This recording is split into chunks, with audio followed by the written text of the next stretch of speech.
terungkap misteri kasus Subang. Bismillahirrahmanirrahim.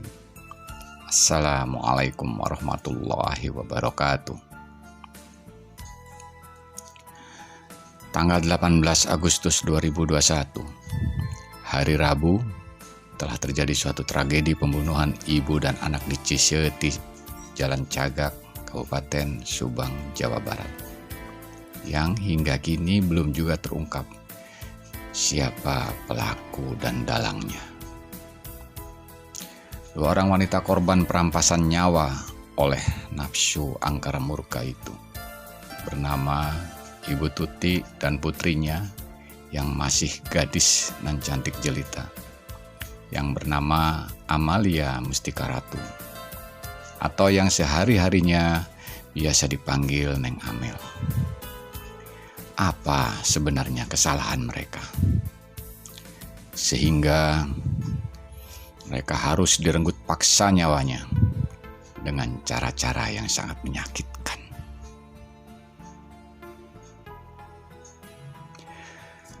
Apakah almarhumah Ibu Tuti dan Neng Amel pernah menyakiti hati seseorang hingga menimbulkan dendam kesumat yang begitu dalam, sehingga harus nyawa sebagai tebusannya? Ataukah mungkin ada hal yang lainnya? Di dalam kehidupan ini ada 3 persoalan yang menjadi latar belakang mendorong seseorang mampu berbuat keji hingga tega menghilangkan nyawa orang lain, yaitu persoalan yang menyangkut harta, tahta, dan wanita. Di manakah di antara 3 hal itu yang mungkin menjadi sebab orang itu mampu merenggut paksa nyawa almarhumah Ibu Tuti dan Neng Amel dengan cara yang sangat keji di luar peri kemanusiaan? Hingga saat ini kasus pembunuhan ibu dan anak itu belum juga bisa diungkap oleh pihak kepolisian daerah Jawa Barat. Kalau kita hitung-hitung waktunya, hingga hari ini, Selasa tanggal 22 Juni 2022, telah mencapai 10 bulan lebih 4 hari. Penyelidikan telah dilakukan sejak di Polres Subang hingga diambil alih oleh Polda Jabar. Masih belum juga terungkap siapa pelaku pembunuhan sadis itu. Sebagaimana yang telah diwartakan oleh media atau berbagai channel di YouTube yang memberitakan kepada kita semua, hingga saat ini telah diadakan pemanggilan dan penyelidikan terhadap 100 orang lebih saksi, baik oleh Polres Subang dan Polda Jabar, namun toh masih saja belum nampak tanda-tanda siapa yang akan dijadikan tersangkanya. Sehingga kasus pembunuhan ini belum juga bisa dilimpahkan ke kejaksaan.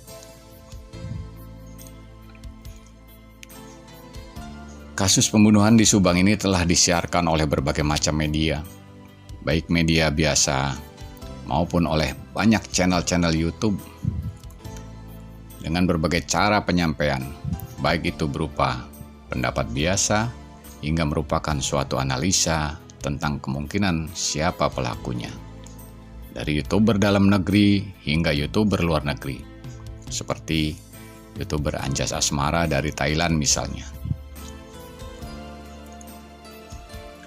Menarik sekali. Bahkan tidak mau ketinggalan banyak paranormal Indonesia pun yang juga ingin berpartisipasi untuk ikut turun tangan dengan berbagai macam keahlian masing-masing. Ada Kisyodo Buwono dengan keahlian air gendamnya. Ada Mbak Suci di channel Suci Misterinya. Ada Kang Cecep yang datang jauh-jauh dari Sumatera ke Subang. Beliau sampai sudi meluangkan waktunya datang ke Subang untuk menyumbangkan kemampuan penglihatan gaibnya. Juga ada channel Kendari Gaib dengan keahlian pemanggilan jin korin sang korban, atau bisa menghadirkan korin dukun pelindung para pelaku pembunuhan itu. Dan Masih banyak lagi YouTuber lainnya yang menayangkan kasus Subang ini yang tak bisa saya sebutkan satu persatu di sini. Di samping kasus Subang ini, tidak saja menimbulkan misteri besar di hati masyarakat, juga kasus ini telah menciptakan dua kubu yang berseberangan, yang asal mulanya mereka berada dalam satu kubu, yaitu sama-sama dari pengurus Yayasan Bina Prestasi Nasional, sebuah yayasan yang bergerak di bidang pendidikan dan cukup terkenal di Kabupaten Subang. Kubu-kubuan ini muncul meluas seiring dengan semakin viralnya analisa-analisa dan asumsi-asumsi para YouTuber, yang ditanggapi pula oleh para netizen yang menjadi terbelah dua juga. Ada netizen kubu Danu yang berjuluk si cupu itu. Ada juga netizen kubu Pak Yosef selaku suami Ibu Tuti almarhumah dan ayah dari almarhumah Neng Amel. Ada beberapa YouTuber yang sering membuat geli di hatiku. Sering kutemukan di tayangan mereka, yaitu perbedaan antara judul tayangan dengan isinya. Itu yang membuat geli. Antara judul yang tertulis benar-benar sangat jauh berbeda. Semisal salah satu judul yang terpampang dalam tayangan YouTube-nya. Terbacalah sebuah judul begini: Kasus Subang sudah terungkap. Begitu bunyi judulnya. Namun setelah ditonton tayangannya, ternyata isinya kurang lebih begini. Yang intinya, setelah mencapai 10 bulan ini, Polda Jawa Barat belum juga menetapkan tersangkanya, walaupun 100 lebih saksi yang telah dimintai keterangan oleh para penyidik. Ya, kecewa sih kecewa setelah menontonnya sampai selesai. Tapi ya geli juga jadinya. Salahku sendiri, juga terlalu penasaran. Ingin segera tahu siapa sih pelakunya yang setega dan sekejam itu.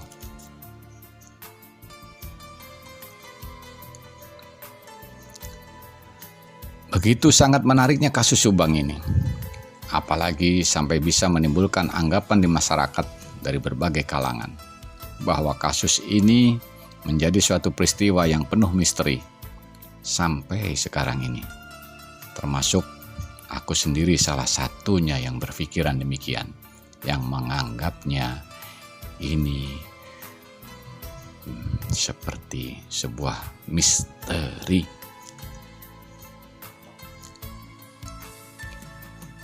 Namun, tetap ini adalah sebuah fakta pembunuhan. Tapi juga kemisteriusan kasus Subang ini yang telah membuat aku jadi terdorong terus untuk berusaha mengikuti kasus Subang ini lewat tayangan update YouTube dari berbagai channel. Apakah itu channel Subang Hijau, atau channelnya Kang Heri Susanto, atau juga analisanya Anjas Asmara dari Thailand. Tak ketinggalan juga channelnya Mas Wahyu Suseno. Yang jelas, pada inti tayangannya itu menyampaikan bahwa kasus pembunuhan di Subang ini hingga kini belum terungkap. Namun di balik itu, para YouTuber tersebut, termasuk aku sendiri, bahkan mungkin harapan masyarakat, berharap kasus ini terus dikejar oleh pihak kepolisian. Berharapan terungkap dan tertangkapnya pembunuh sadis. Artinya, jangan sampai kasus Subang ini dipetieskan. Semakin kesini, hati dan pikiranku semakin tergelitik. Yaitu, akibat dari mengikuti tayangan-tayangan para YouTuber tersebut. Hati dan pikiranku terus digelitiki oleh pertanyaan-pertanyaan seperti ini misalnya. Sampai kapan ya kasus pembunuhan Cisetti Subang ini akan terungkap? Apakah mungkin seminggu lagi, sebulan lagi, setahun lagi, atau 2 tahun, sampai 3 tahun lagi?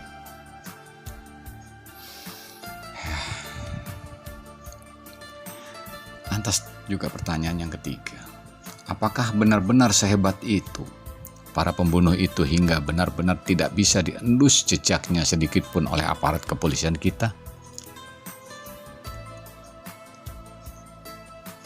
Atau mungkin sebenarnya sudah bisa diendus oleh aparat kepolisian kita siapa pelakunya, akan tetapi aparat tak cukup bukti kuat sehingga sulit menjadikannya tersangka. Begitukah?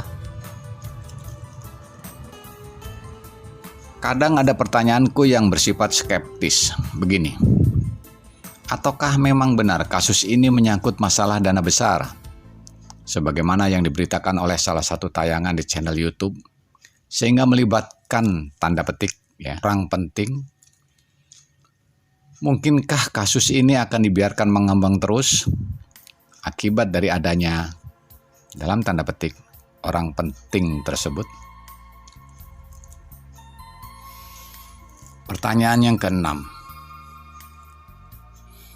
bagaimanakah andai kata ada seseorang yang tiba-tiba keceplosan omong?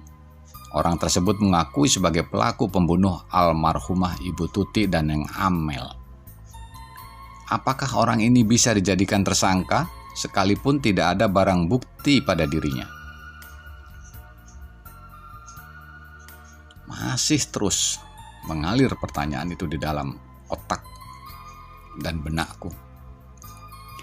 Apakah kalaupun seseorang itu mengakui sebagai pelaku dan ternyata benar bahwa dia seorang pembunuh bayaran, suruhan, sekali lagi dalam tanda petik orang penting tadi, akankah tetap dijadikan tersangka atau malah akan dalam tanda kutip ditutupi atau akan sekali lagi dalam tanda kutip dihabisi terlebih dahulu?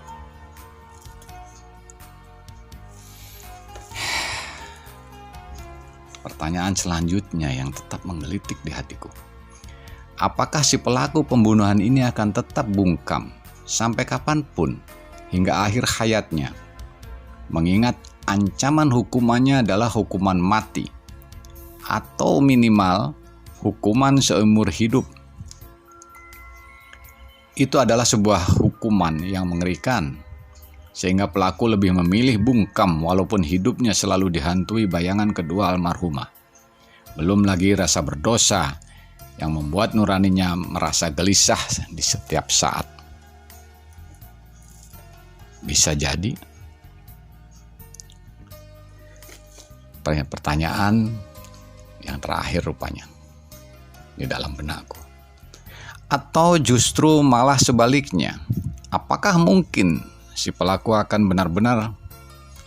pelaku itu adalah benar-benar seorang pembunuh bayaran yang dalam hati nuraninya sendiri sudah benar-benar hilang rasa kemanusiaannya, sehingga di hatinya hanya memiliki satu prinsip, bahwa menghilangkan nyawa orang lain itu adalah sebuah pekerjaan belaka, yang penting menghasilkan uang baginya.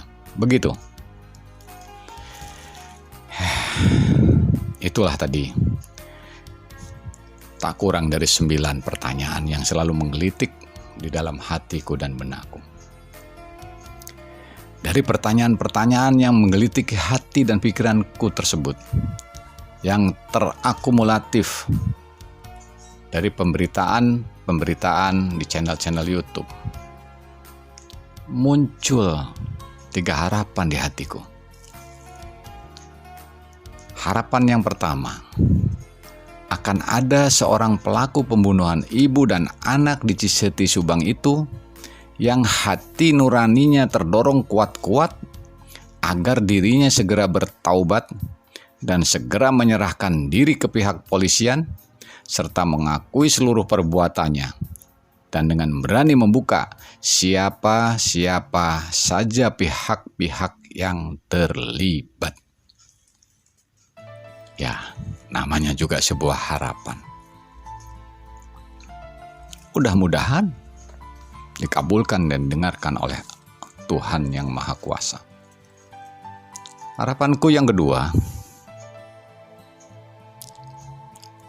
atau akan ada pelaku yang terpaksa mengakui perbuatannya sebagai pembunuh yang telah membunuh kedua wanita tersebut, almarhumah ibu dan anak di Ciseti Subang itu. Ya, mungkin saja karena selama ini hati si pelaku merasa dikejar-kejar dan dihantui terus-menerus oleh bayangan kedua almarhumah. Karena tak kuat menahan beban itu, maka si pembunuh berpikir akan merasa lebih nyaman dan lega hatinya kalau menyerahkan diri ke kepolisian dan mengungkapkan semuanya. Bisa jadi kalau Tuhan menghendaki. Atau bisa juga akan terjadi, ini harapan yang ketiga, ada seorang pelaku yang secara tidak sadar nih, bahwasanya si pelaku seperti ada yang menggiring dirinya, sehingga pelaku ini melakukan sesuatu yang menyimpang, yang menjadikan penyebab diri si pelaku dibawa ke urusan ke kepolisian. Dengan sebab suatu kejadian yang sangat sepele dan ringan lah kalau dipandang di dalam kehidupan sosial hukum. Dan juga pengakuannya malah sempat tersiar di masyarakat bahwa dirinya lah yang telah membunuh almarhumah Ibu Tuti dan Neng Amel. Mungkin kalau Tuhan menghendaki. Harapan yang ketiga ini kelihatannya sangat mustahil ya. Namun gak ada yang mustahil kok di atas dunia ini. Malah menurutku harapanku yang ketiga ini lebih bisa diupayakan. Dengan sesuatu syarat tertentu tentunya. Syarat itu bukan berupa hadiah, uang, maupun berupa hadiah materi. Hanya saja syarat itu gampang-gampang sulit diperolehnya. Gampangnya syarat itu kalau masih ada loh ya, kalau masih ada nih dan belum dimusnahkan atau belum musnah oleh karena sebab hal lainnya, oleh waktu seumpamanya, pasti akan sangat mudah kok didapatkannya. Sulitnya, kalaupun syarat itu masih ada, mungkin ada di suatu tempat yang dijaga ketat.